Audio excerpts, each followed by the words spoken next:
word popping up in the social science research and conversations. Yeah, it's one that strikes at not just our everyday happiness, but sort of our long range and long reaching fulfillment and joy. So here it comes. Are you flourishing? Author and speaker Connie Sokol is joining us. Great to see you, sister.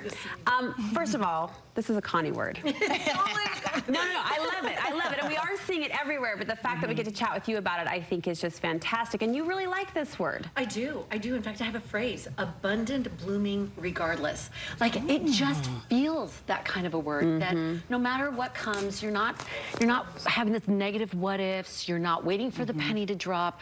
There's this confidence in everyday ways of no matter what comes today, I've got this.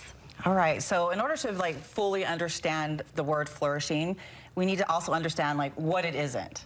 Sure. Well, I think it could be the word languishing, which is another word, the book of the same name by Corey Keyes, and he does these 5 vitamins of flourishing, and he says the opposite of flourishing is this languishing. So it's not negative mental health, it's actually a lack of positive mental wellness. So that looks like maybe lack of purpose and direction, or you're living a little bit detached or disconnected, or diminished joy in everyday living. That's kind of that description of this languishing. Is it just like surviving? Yeah, kind of like the meh. Just like getting up and making the donuts and go back and go to bed. Yeah. So, Connie, how might we know if we are living up to that word, that goal to flourish? Like, is there a quick pulse check on that? You know me. Okay, you know I'm going to use the word joy. But I always think about what is that feeling of joy that you have on the daily. And I'm not talking about the Disneyland dopamine hit of I'm on the ride, I'm off the ride. I'm talking about, I call it a hum of happiness, that there's just this thread, this red thread that runs through your life, that things are coming at you and you just feel this serenity, this cat poster kind of like, I feel good and I know things are going to work out, and then you feel like you can be still becoming and doing, you know, even on the daily. I sort of think of the companion word contentment, which doesn't elicit like a hype or an energy, but more just like a steadiness. Yes, a steadiness, and I think that's it, that steady metronome of joy, that you've got the things that matter most, those pieces in your life. All right, Connie, so you have 3 ways that we can fully sink into this idea. First, you say to figure out or identify this driving purpose. Yes, and I think simply put, really, purpose is just making a meaningful difference in someone else's life. Because you'll do something for other people that you really won't do for yourself. But in the doing, you actually get the pieces you want. You get that community and connection and communion and comfort and all the pieces that you're looking for. You really get that. You know, for years, I've been teaching older women how to do a purpose-driven message by being a speaker and a writer and a podcaster, blah, blah, blah.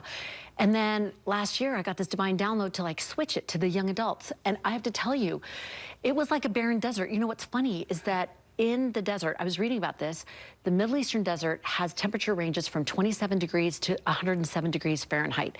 And so not much survives. But this plant called the desert rose, it flourishes because it stores water in its stems and because it loves the arid environment, so it's adjusted to it. So I had to adjust. Felt like I was in this desert of I'm with young adults. I am not cool enough to be with young adults. I can tell you that right now. And they have helped me flourish. I found myself saying things like, for reals, and I feel 10 years younger. Did you say 6'7"? I just 6'7", 6'7".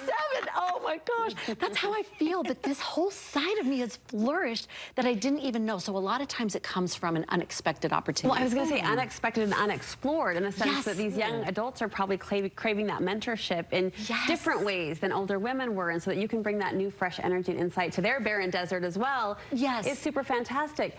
You say that play has a role in this, and do you mean like laugh out loud, kick back, have a good time play? There's actually, I think there's 2 pieces to it. So there is that physical play, that thing you were talking about. There's lots of studies that back that up. They say it reduces stress and improves mood and cognitive function and creativity and builds confidence and emotional processing, and all the list is long. So get out there, pickleball, roughhouse with your kids, totally. But the other part, I think, is a playfulness to life. It's an approach to life that I think as we get older, we get stuffy and serious and professional, and we lose the playfulness. So a friend and I went on a hike, and when we get done there, we're both moms. We got to go pick up kids, and we're doing our steps. Stuff to do. Yes, we got things to do. And there was this rock by the river, and it was in the river. And so we're walking by. She's like, oh, let's go jump off the rock. And I'm like, okay. But we go over, and it's only like 12, 15 feet high, you know, and it's safe. No, you tell me you jumped. You know, we did. Did you do it? And it was like, everyone needs a fun like that.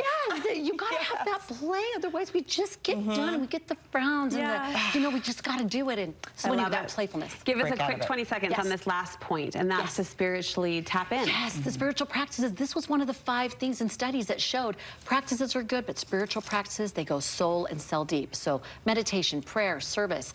I know I'm a member of the Church of Jesus Christ of Latter-day Saints, and they have temples, and I became a temple worker, and I was like, well, that's 5 hours, and it's drive there and drive back. It's been a year and a half, and I can't be without it. It, on so many layers, it is making me flourish and feel so much peace and joy on the daily. So spiritual practice, it's what's for dinner. Connie, thank you so much. Where can we get more from you? ConnieSokol.com. Would love to connect. All right, wonderful talking with you. Thanks, Connie. So fun.